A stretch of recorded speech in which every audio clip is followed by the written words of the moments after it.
Imagine this. You've done everything right for the last 25 years. You've made contributions to your 401k. You've gotten the company match and you've stayed invested the entire time. Then you log into that 401k plan.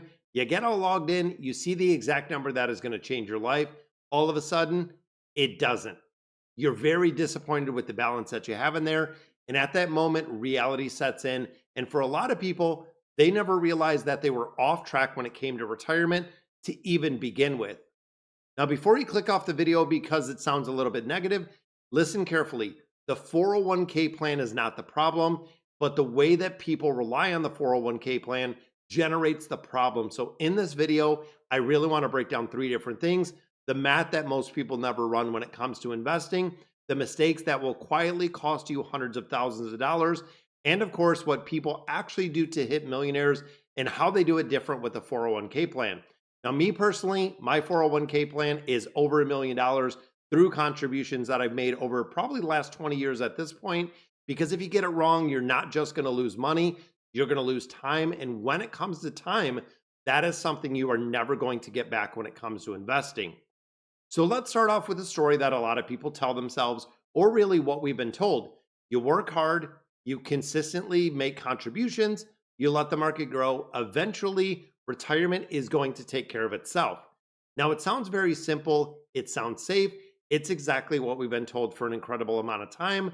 But here's the uncomfortable truth. When we start looking at the numbers, the average 401k balance for someone in their 40s like me is roughly 100 to 150,000. That's it. When you start looking bigger picture at retirement, you are so far off the number even at this point looking at averages that you're going to have to play a lot of catch up. This is really because people are starting so much later in life. When you start getting in your 50s, it's around 200 to 300,000. And again, you're starting to see a little bit of the compounding, you're starting to see a little bit of the growth, but at this point, the balances are not high enough and not large enough that you're really feeling the full effect of compounding interest.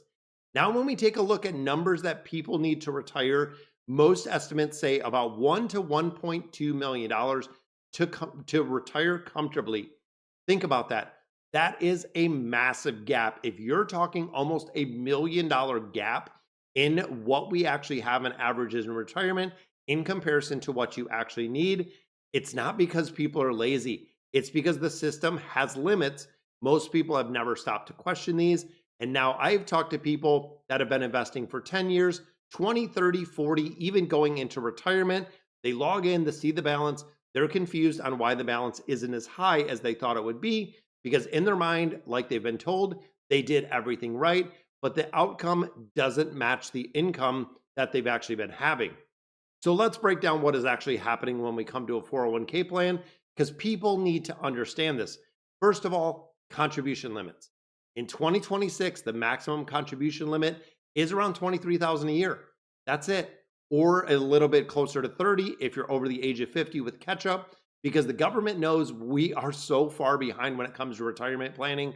They have to offer catch up contributions as you're closing into retirement, again, to try to close some of the gap. But here's the reality. Most people are not maxing it out. When you look at an average contribution rate is closer to 10 to 12% of the income. So if you're making $70,000 a year, you're putting away roughly $7,000. That's not nothing, but that's nowhere near anything that is going to create massive wealth when you look at a 20 to 30 year runway. Second, late starts. This is one of the biggest ones. If you start investing at 25, you have roughly 40 years. However, reality numbers, most people start around 40, giving you only the 25-year runway. So think about that for a minute. If you're allowed and you are contributing $7,000 a year for the next 25 years, you're not going to be a millionaire at that point.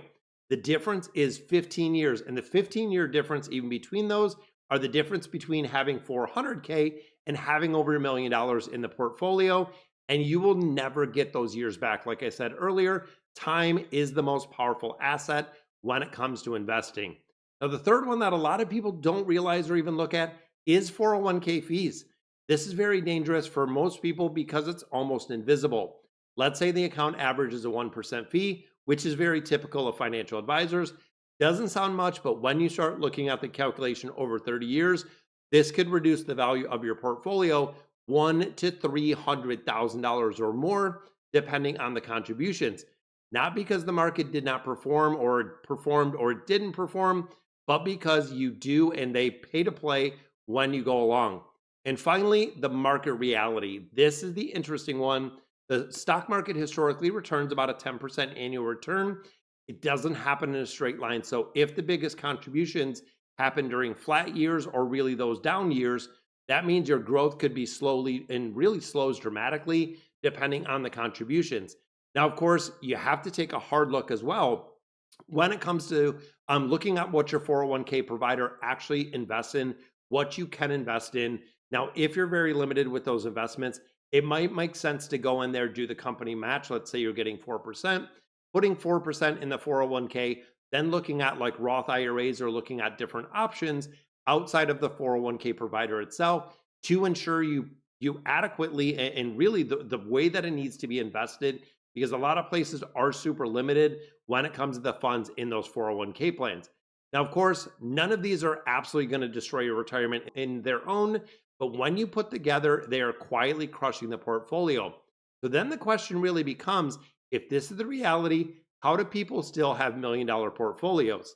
Now, let's take the emotion out of it. Let's look at the numbers. Like I said, let's say someone is investing $8,000 a year for 30 years. Let's say you average a 7% return because you don't have access to those S&P 500 funds that are running about 10%. That means you're going to end up with around 750,000, 800,000 in a 30-year period. That's pretty solid, but you are still not sitting in that $1 million status. Now let's change the variable, and this is where it really made sense to me many, many years ago. So instead of investing that $8,000 a year, let's say it's crazy and we invest $15,000 a year. Same timeline, same 7% return because we're limited by what we can invest in. Now you're roughly at $1.4 million in the portfolio, feeling good and ready to retire. Same market, same strategy. It is the level of contribution that you're putting in the 401k that is going to be the absolute game changer. And this is where a majority of people either need to wake up, they're going to ignore it, and then they're going to regret it much later. But there's always good news for this. When you understand the math, you can change the outcome. Math is just math. You can mathematically figure out exactly if you want to get to that 1.2 or that $1.4 million mark. People who actually hit the $1 million mark usually don't require and don't really rely on one single account. We talk on this channel about building systems and the way and the manners that we do. Because first of all, I use a 401k. I have invested in my 401k. I put in 15%. My employer matches and puts in 6%. Then the company also gives us 3%. So we have a pretty solid match overall. I get the match. I take advantage of the tax benefits because we're in a higher income bracket, but I don't do it alone. When I start looking at the secondary layer, looking at Roth IRAs, which of course are going to have tax-free growth, looking at brokerage accounts, which have no contribution limits, looking at HSA contributions, the combination of all these gives me a lot of flexibility, and it also gives me the ability to scale those accounts when I have extra money that I want to contribute. And third, the one that most people ignore in their entirety, which is kind of crazy, is income.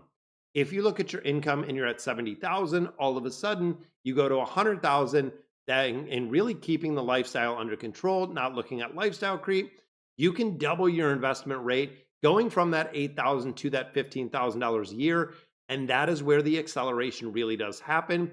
And of course, none of this works in its entirety without consistency.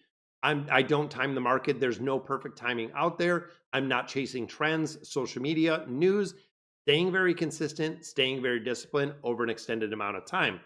So let me reframe this for you guys. It isn't about fear. It's about awareness. It's about building systems. It's about knowing that there is a gap because you have a choice with your allocations, with your contributions to actually shift and close up that gap. You can't ignore it, but you still have time to fix it. The 401k plan is a very powerful starting point, but it is not the complete plan. And the sooner you understand that, the sooner you're going to have control over your future. Now, of course, guys, if you want to build real wealth instead of just hoping for it, subscribe to the channel, give the video a like, share it out to everyone so we can get the information out there, because every day we are breaking down videos that actually work and what doesn't. So, guys, let me know in the comments what you guys think. I'll answer to all of them. And as always, thank you guys for watching.